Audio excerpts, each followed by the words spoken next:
आप देख रहे हैं टुडे न्यूज़ 24।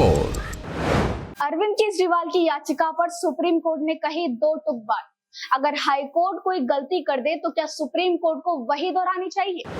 नमस्कार, मैं हिना और आप देख रहे हैं टुडे न्यूज़ 24। हर खबर आप तक। निचली अदालत से दिल्ली के सीएम अरविंद केजरीवाल को जमानत मिली। हालांकि जेल से रिहाई के पहले इस फैसले के खिलाफ ईडी की ओर से जमानत पर रोक के लिए हाई कोर्ट में याचिका दाखिल की गई। इस पर सुनवाई के बाद हाई कोर्ट ने फैसला सुरक्षित रख लिया।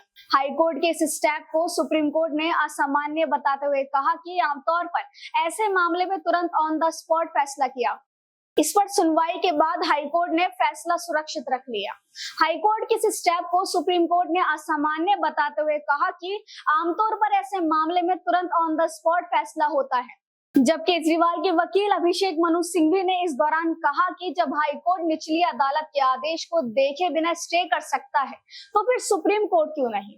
इस पर सुप्रीम कोर्ट ने कहा कि अगर हाई कोर्ट कोई गलती कर दे तो क्या सुप्रीम कोर्ट को भी वही दोहरानी चाहिए? हम मामले की सुनवाई बुधवार को करेंगे, तब तक हाई कोर्ट का आदेश आ सकता है। ये बात सुप्रीम कोर्ट की कही हुई है। सुप्रीम कोर्ट में सोमवार को दिल्ली आबकारी नीति से जुड़े मनी लॉन्ड्रिंग मामले में आरोपी सीएम अरविंद केजरीवाल की ओर से हाई कोर्ट की जमानत पर रोक लगाए जाने के फैसले के खिलाफ सुप्रीम कोर्ट का दरवाजा खटखटाया। सुप्रीम कोर्ट के जस्टिस मनोज मिश्रा की अगुवाई वाली बेंच में दलील दी गई कि हाई कोर्ट के आदेश पर रोक लगाई जानी चाहिए। सुप्रीम कोर्ट ने कहा कि हाई कोर्ट के आदेश आने का इंतजार किया जाए क्योंकि ये उचित होगा। सुप्रीम कोर्ट ने सुनवाई बुधवार के लिए टाल दी है और कहा है कि इस दौरान हाई कोर्ट का आदेश आ सकेगा। इससे पहले ईडी की ओर से सॉलिसिटर जनरल तुषार मेहता ने कोर्ट को बताया कि हाई कोर्ट का आदेश 1-2 दिनों में आ सकता है और उसका इंतजार किया जाए। दरअसल निचली अदालत ने दिल्ली के सीएम अरविंद केजरीवाल को गुरुवार को जमानत दे दी थी। इसके खिलाफ ईडी ने दिल्ली हाई कोर्ट का रुख किया था और हाई कोर्ट ने शुक्रवार को केजरीवाल को मिली जमानत के अमल पर रोक लगा दी थी और ईडी की अर्जी पर फैसला सुरक्षित रख लिया था। इसके बाद केजरीवाल की ओर से सुप्रीम कोर्ट में हाई कोर्ट के आदेश को चुनौती दी गई है। आपको बता दें, सोमवार को सुप्रीम कोर्ट में जस्टिस मिश्रा और जस्टिस एसवीएन भाटी की बेंच के सामने सुनवाई शुरू हुई।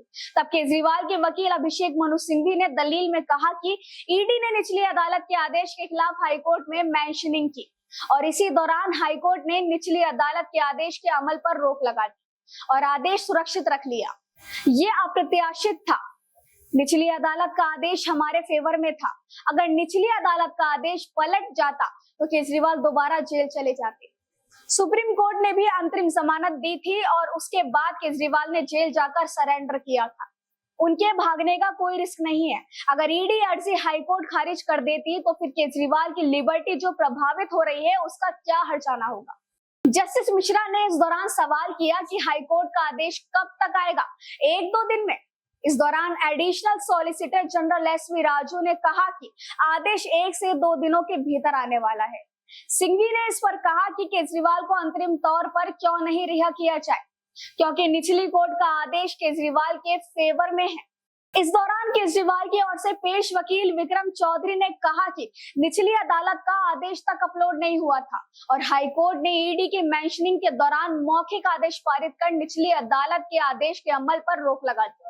जब सुप्रीम कोर्ट ने 10 मई को केजरीवाल को अंतरिम जमानत दी थी तो कहा था कि केजरीवाल का कोई आपराधिक रिकॉर्ड नहीं है, छानबीन को कोई खतरा नहीं है। सिंघवी ने कहा कि हाईकोर्ट ने मामले में पूर्व धारणा बनाई और 21 जून को सुबह 10:30 बजे निचली अदालत के 20 जून के आदेश का अमल पर रोक लगा दी। इसके लिए कोई आधार नहीं दिया गया। बिना किसी विशेष कारण के जमानत ऑर्डर पर स्टे नहीं किया जा सकता। तो आपने देखा किस तरीके से हाई कोर्ट और सुप्रीम कोर्ट के बीच केजरीवाल को लेकर लगातार बहस जारी है। आपका इस पर क्या कहना है? आपको क्या लगता है, सुप्रीम कोर्ट सही है या हाई कोर्ट? हमें कमेंट करके जरूर बताइएगा और हमारे चैनल टुडे न्यूज़ 24 को सब्सक्राइब करें, बेल आइकन दबाएं और लाइक करना बिल्कुल ना भूलें।